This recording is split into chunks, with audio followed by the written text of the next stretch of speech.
δευτεροβάθμιας εκπαίδευσης Τρικάλων στα πλαίσια υλοποίησης του Ευρωπαϊκού Προγράμματος Comenius Regio Schools Without Borders.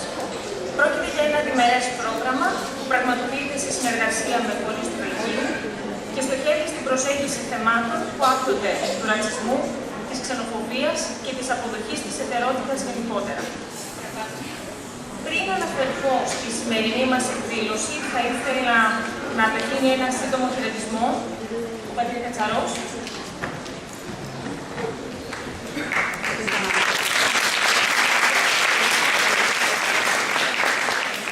Ευχαριστώ πάρα πολύ. Θέλω να σας μεταφέρω καταρχήν τις ευχές του Μητροπολίτου μας, κυρίου Αλεξίου, και να σας πω ότι παίρνοντας την ευκαιρία από τον τίτλο της εκδήλωσής σας, κάτω από τον ίδιο ουρανό, κάτω από αυτόν τον ουρανό λοιπόν χωρούν όλοι οι άνθρωποι. Χωρούν όλοι οι άνθρωποι που γεννήθηκαν στη γη και μπορούν να συνυπάρξουν, μπορούν να υπάρξουν ο ένας, όχι κάτω από τον άλλον, αλλά ο ένας δίπλα από τον άλλον. Αυτό όμως που θα μου επιτρέψετε να το πω, που πρέπει να έχουμε πάντοτε υπόψη, είναι και εκείνον που είναι πάνω και από τον ουρανό.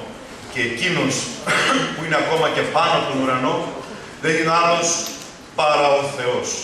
Και η σημερινή σας εκδήλωση, ο πυρήνας της εκδήλωσής σας, είναι ο ίδιος ο Θεός. Γιατί Θεός, όπως είπε ένας μέγας Άγιος της Εκκλησίας μας και άριστος παιδαγωγός, ο Ιωάννης ο Χρυσόστομος, χρησιμοποιώντας την έκφραση του Ιωάννου του Θεολόγου, ο Θεός αγάπη εστί.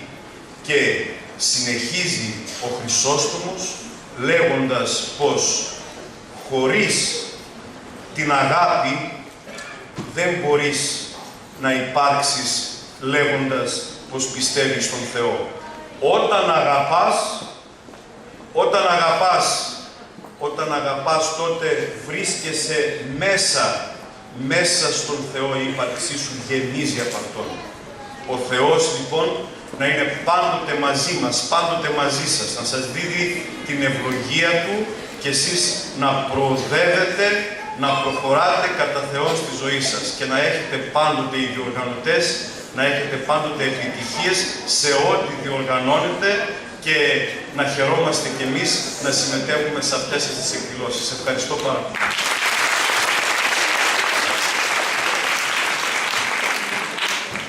Έναν σύντομο χαιρετισμό θα απευθύνει και η εκπρόσωπος του γραφείου του κυρίου Σκρέκα, η κυρία Βάση Τσίλικα, εκ μέρους του κυρίου Σκρέκα.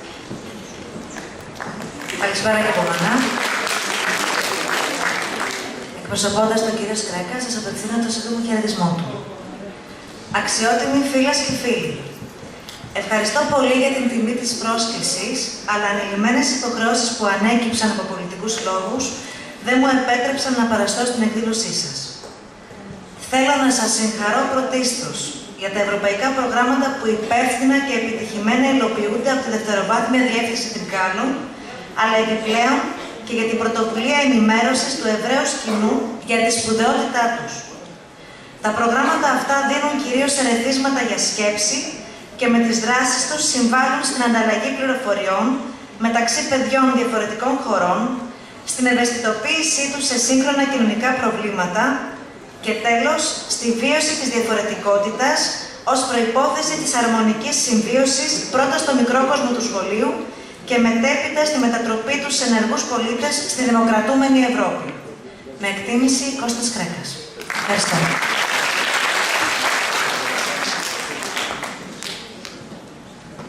Θα παρακαλούσα και την κυρία Κάκλα, τη Διευθύντρια Δευτεροβάθμιας Εκπαίδευσης Τρικάλων.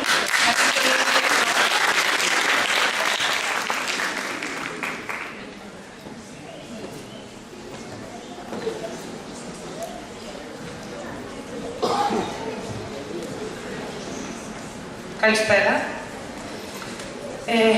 Σεβαστέ πατέρα, εκπρόσωπο του κυρίου Βουλευτή, αγαπητοί συνάδελφοι διευθυντές στο σχολείο και συνάδελφοι της Δευτεροβάθμιας, πρώτα απ' όλα αγαπητά μας παιδιά, μαθητές, γονείς και κηδεμόνες, όλων όσων βρίσκεστε εδώ, φίλες και φίλοι. Θα ήθελα μόνο 2 λόγια, για να μην κουράσω και να μην κρατήσουμε το πρόγραμμα να μας περιμένει. Να πω ότι το πρόγραμμα αυτό είναι ένα πρόγραμμα μεταξύ 2 συμπράξεων, μεταξύ 2 συμπλεκόμενων μερών, να το πω έτσι. Από τη μια είναι η Περιφερειακή Εκπαιδευτική Αρχή, η δική μας, η Διεύθυνση Δευτεροβάθμιας, σχολεία μας και επίσης κάποιοι φορείς που παίρνουν μέρος σε αυτό. Από την άλλη πλευρά είναι το Βέλγιο. Και εκεί συμμετέχει η αντίστοιχη Διεύθυνση Δευτεροβάθμιας, συμμετέχει επίσης ένα σχολείο και συμμετέχουν και κάποιοι φορείς. Τα σχολεία που συμμετέχουν στο δικό μας πρόγραμμα, στο δικό μας κομμάτι, είναι το 3ο Λύκειο, το 3ο Γυμνάσιο, το Γυμνάσιο Βαρδινού, το 1ο Γυμνάσιο Καλαμπάκα.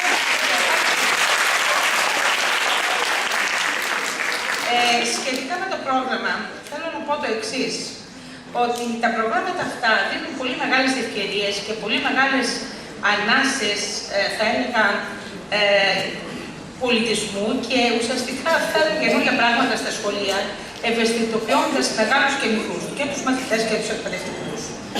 Το πρόγραμμα στοχεύει στην αντιμετώπιση των ποικίλων προβλημάτων που υφίστανται στα σχολεία εξαιτίας του κοινωνικού αποκλεισμού των μεταναστών, καθώς και άλλων κοινωνικών ομάδων. Η ύπαρξη της ευρωπαϊκής κοινότητας στηρίζεται στην ποικιλομορφία. Σε μια εποχή που η πολυπολιτισμικότητα και η διαφορετικότητα θεωρούνται δεδομένα, η συνεργασία και η αρμονική συνύπαρξη είναι απαραίτητα στοιχεία για την πρόοδο της κοινωνίας μας. Βασιζόμενοι σε αυτό το σκεπτικό, θα προσπαθήσουμε να περάσουμε στους συμμετέχοντες το μήνυμα ότι κανένα έθνος, καμιά κοινωνική ομάδα δεν θα πρέπει να αισθάνεται μειονεκτικά και να αποκλείεται από τον κοινωνικό περίγυρο. Για την επίτευξη αυτού του στόχου πρέπει να γίνει συνείδηση στους συμμετέχοντες, αλλά και όχι μόνο σε αυτούς και πέρα από αυτούς, ότι ο σεβασμός της διαφορετικής κουλτούρας, του διαφορετικού πολιτισμού, της οποιασδήποτε ιδιαιτερότητας, είναι το πρώτο βήμα για να ξεπεράσουμε όλες τις δυσκολίες. Το δεύτερο βήμα είναι να μπορούμε να μοιραζόμαστε. Και είναι πολύ σημαντικό να μάθουμε να μοιραζόμαστε και να εξοικειωνόμαστε με το διαφορετικό. Και το τρίτο βήμα είναι να εκτιμήσουμε και να ενσωματώσουμε όλη αυτή την εμπειρία στη σχολική μας κοινότητα, αλλά και στην ευρύτερη κοινωνία, για να γίνουν αυτές καλύτερες, πιο ανθρώπινες και πιο αλληλέγγυες. Άλλωστε, η πρόοδος της ανθρωπότητας υπήρξε το αποτέλεσμα της συνύπαρξης και της συνεισφοράς όλων μας. Επιπλέον, το πρόγραμμα έχει δώσει και θα δώσει και περαιτέρω, φαντάζομαι, την ευκαιρία στους εμπλεκόμενους να βελτιώσουν και τις επικοινωνιακές και διαχειριστικές ικανότητες, και σε αυτά τα σχολεία και τα παιδιά μας αποδείχθηκαν εξαιρετικά, καθώς επίσης και να ανταλλάξουν εμπειρίες μέσα από την αλληλεπίδραση με άτομα από άλλες χώρες.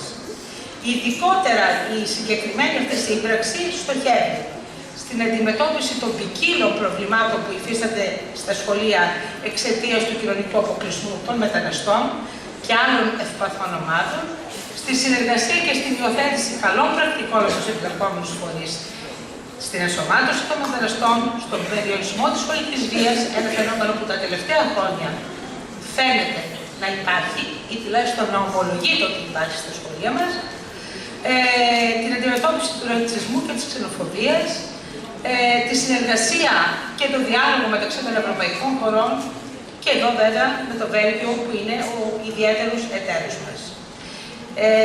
Θέλω να ευχηθώ σε όλα τα σχολεία που πήραν μέρος αυτή η πρώτη επαφή με το θέμα να τους δώσει αφορμές να συνεχίσουν την έρευνα και την ανασχόληση, να γίνουν ευαίσθητοι δέκτες. Τα παιδιά πάντοτε είναι οι καλύτεροι συνεχιστές της κοινωνίας και οφείλουμε να εμπνεύσουμε στα παιδιά μας σεβασμό και αγάπη για τον συνάνθρωπο, όποιος και είναι αυτός, και εύχομαι αυτό το πρόγραμμα να αποτελέσει και μια αφορμή να συνεχιστεί σε αυτή την κατεύθυνση, αλλά και σε διευρυνόμενες ανάλογες κατευθύνσεις η δική τους ευαισθητοποίηση και η δική τους προσφορά. Να σας συγχαρώ για αυτό που θα παρουσιάσετε. Εύχομαι καλή παρουσίαση και να ευχαριστήσω επίσης και τον Σύλλογο Πούτιν για την ανταπόκριση που να βρεθεί εδώ και να μας παρουσιάσει αυτό το ωραίο κομμάτι που έχει ετοιμάσει. Όπως επίσης θα ήθελα να συγχαρώ και όλους αυτούς που με προϊόντα τους θα σας περιμένουν μετά το τέλος της εκδήλωσης. Θα σας τους πει η κυρία Καλογιάννη, η υπεύθυνη του προγράμματος. Μας περιμένουν έξω για να μας κεράσουν κάτι από τα ωραία που έχουν κάνει.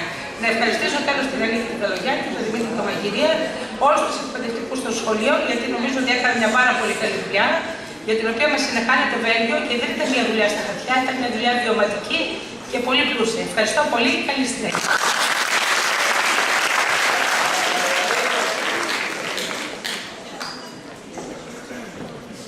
Πριν δώσουμε το λόγο στους συμμετέχοντες, θα ήθελα λίγο από το χρόνο σας να κάνω μια σύντομη αναφορά στις δράσεις αυτών των 2 ετών. Κατά τη διάρκεια αυτού του διετούς προγράμματος, εκπαιδευτικοί και μαθητές των εμπλεκόμενων σχολείων είχαν την ευκαιρία να υλοποιήσουν ποικίλες δράσεις, με αρχικό στόχο τον προβληματισμό και την ευαισθητοποίηση πάνω στο θέμα και απότερο στόχο την αλλαγή στάσης απέναντι σε κάθε τι διαφορετικό. Ενδεικτικά θα αναφερθώ σε κάποιες από αυτές τις δράσεις, όπως το σχεδιασμό του λόγου από τους μαθητές, την τηλεδιάσκεψη για τη μέρα της ανεκτικότητας, τη διεξαγωγή ερωτηματολογίου, την υλοποίηση workshops, τις συνεντεύξεις τύπου, τη συμμετοχή μας στο Πανελλήνιο Συνέδριο Ψυχολογίας, την ημερίδα ενημέρωσης για τα προγράμματα Εράσμους, το βιωματικό εργαστήριο για τον κοινωνικό αποκλεισμό, το σεμινάριο για τη διδασκαλία της μητρικής γλώσσας, για να φτάσουμε και στη σημερινή μας εκδήλωση. Σκοπός της εκδήλωσής μας είναι να γίνει διάχυση του προγράμματος στην τοπική κοινωνία, καθώς ζητήματα αποδοχής της διαφορετικότητας συναντάμε καθημερινά σε διάφορες εκφάνσεις της καθημερινότητάς μας. Για παράδειγμα, αν και ζούμε σε μια μικρή πόλη, συνυπάρχουμε και αλληλεπιδρούμε, όπως είναι φυσικό στις σημερινές πολυπολιτισμικές κοινωνίες, με άτομα που προέρχονται από διαφορετικά πολιτισμικά περιβάλλοντα. Και η συνύπαρξη αυτή δεν θα πρέπει σε καμία περίπτωση να είναι πηγή ή αφορμή προβλημάτων και συγκρούσεων, αλλά αφορμή να κατανοήσουμε την αξία της μοναδικότητας του καθενός. Εκτός όμως από το θέμα της διάχυσης του προγράμματος, η επιθυμία μας ήταν να δώσουμε τη δυνατότητα, όχι μόνο στα εμπλεκόμενα σχολεία, αλλά και σε μεμονωμένα άτομα ή σε συλλόγους που μπορεί να βίωσαν τον αποκλεισμό, τη δυνατότητα να εκφράσουν την εμπειρία τους ή να προβάλλουν το έργο τους σε μια κοινωνία που άλλοτε νιώθουν να τους αγκαλιάζει και άλλοτε να τους απορρίπτει. Θα έχουμε λοιπόν την ευκαιρία να ακούσουμε την προσωπική εμπειρία μιας δασκάλης από την Αλβανία, την προσπάθεια που κάνει για να ενισχύσει τους συμπατριώτες της, αλλά και τις δυσκολίες που αντιμετωπίζει. Έχουμε επίσης μαζί μας και το Σύλλογο Ελληνορωσικής Φιλίας και Γραμμάτων Πούσκι, ένα σύλλογο ο οποίος αγκαλιάστηκε όχι μόνο από ρωσόφωνους, αλλά και από Έλληνες, οι οποίοι θέλησαν να γνωρίσουν και αυτόν τον πολιτισμό, τους ανθρώπους και τη γλώσσα τους. Και αυτό φυσικά είναι ένα πολύ απλό χειροπιαστό παράδειγμα δημιουργικής συνεργασίας και αλληλεπίδρασης. Προτιμότερο όμως να αφήσω τους συμμετέχοντες να σας κερδίσουν με τις παρουσιάσεις τους, ζητώντας σας να λάβετε υπόψη ότι ειδικά οι μαθητές και οι εκπαιδευτικοί για όλες αυτές τις δράσεις ήρθαν αντιμέτωποι με πολλά πρακτικά προβλήματα, καθώς το ορολόγιο πρόγραμμα του σχολείου δεν προβλέπει χρόνο για τέτοιου είδους δραστηριότητες. Κατά συνέπεια, πολλές από τις δράσεις και τις πρόβες πραγματοποιήθηκαν με τη διάθεση του προσωπικού ελεύθερου χρόνου μαθητών και εκπαιδευτικών. Θα ξεκινήσουμε την εκδήλωση με την παρουσίαση του πρώτου γυμνασίου Καρδιαφάκας, ακολουθεί το τρίτο γυμνάσιο Τρικάλων, το τρίτο λύκειο, το Γεν Βαλτινού και η εκδήλωσή μας θα ολοκληρωθεί με την παρουσίαση του Συλλόγου Πούσκι. Σας ευχαριστώ πολύ.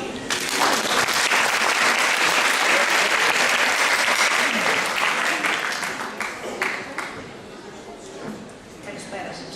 Ονομάζομαι Γεωργία Πουλάκη και είμαι εκπαιδευτικός του πρώτου γυμνασίου Καλαβάκας. Καθώς το σχολείο μας, που είναι πολύ εργατικοί μαθητές, σκεφτήκαμε με τον διευθυντή μας, τον κύριο Δαμάγιο Μπαλάτη, και τον συνάδελφο, τον κύριο Λεωνίδα Λεπέντη, πως η συμμετοχή μας στο λόγο πρόγραμμα θα ήταν ιδιαίτερα ελκυστική ιδέα. Ταυτότητες υπό διαπραγμάτευση. Δανείστηκα τον τίτλο του βιβλίου του Jim Cummings, διότι ήταν η πρώτη σκέψη που έκανα κατά τη διάρκεια μιας συνομιλίας που είχα με μια μετανάστρια μαθήτρια του σχολείου μου. Κυρία, μου είπε, για τους Έλληνες είμαι Αλβανάκι, αλλά για τους Αλβανούς πίσω στην πατρίδα μου είμαι Ελληνάκι. Ποια είμαι τελικά? Ποιος είμαι? Ποιος είμαι? Ένα ερώτημα άρρηκτα συνδεδεμένο με την ταυτότητα. ταυτότητα είναι όλες εκείνες οι πεποιθήσεις, οι αντιλήψεις και τα συναισθήματα που αφορούν στον εαυτό μας. Η έννοια της ταυτότητας σχετίζεται άμεσα με τη συνειδητοποίηση ότι κάποιος έχει μια θέση σε αυτόν τον κόσμο, μια ιστορία, ένα παρελθόν και ένα μέλλον. Η ταυτότητα βοηθά το άτομο να διακρίνει όσους του μοιάζουν και όλους όσους διαφοροποιούνται από αυτό. Το ζήτημα όμως δεν είναι απλώς ποιος είμαι, αλλά ποιος είμαι σε σχέση με τους άλλους. Πώς με βλέπουν οι άλλοι και πώς βλέπω εγώ τους άλλους. Πολλοί παράγοντες καθορίζουν την έννοια της ταυτότητας. Δύο σημαντικούς από τους